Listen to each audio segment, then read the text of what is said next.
Patay ang 5 katao sa magkakahiwalay na landslide sa Cordillera. Tutukan sa report ni Glam Caligdan Dizon.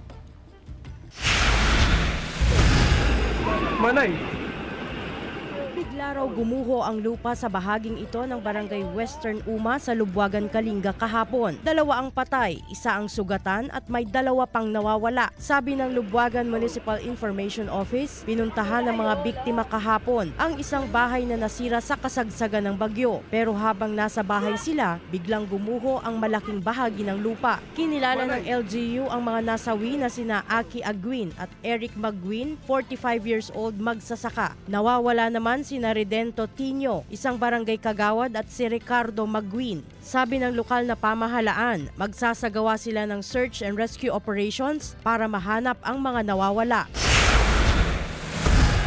Sa bayan naman ng Kabayan sa Benguet, patay ang natutulog lang noon na babaeng 65 years old matapos pasukin ng landslide ang unang palapag ng kanilang bahay sa barangay Balay kahapon ng madaling araw. Sabi ng Kabayan LGU, inabot ng halos 4 na oras matapos dumating ang rescue dahil sa hindi madaan ng mga kalsada. Batay sa post-mortem examination, ang cause of death ng biktima ay traumatic brain injury.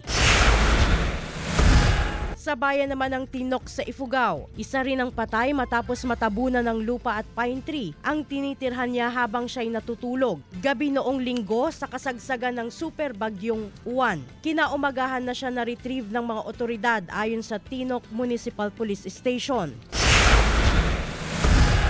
Sa Barlig Mountain Province naman, lumubog na ang bahay na ito. Natabunan naman ng landslide ang rice terraces doon. Sabi ng Barlig LGU, isang senior citizen ang nasawi roon matapos matabunan ng putik ang kanilang bahay sa barangay Latang kahapon ng madaling araw. Nakaligtas naman pero sugatan ang 2 pa niyang kasama sa bahay na ni-rescue ng bayanihan ng mga taga roon.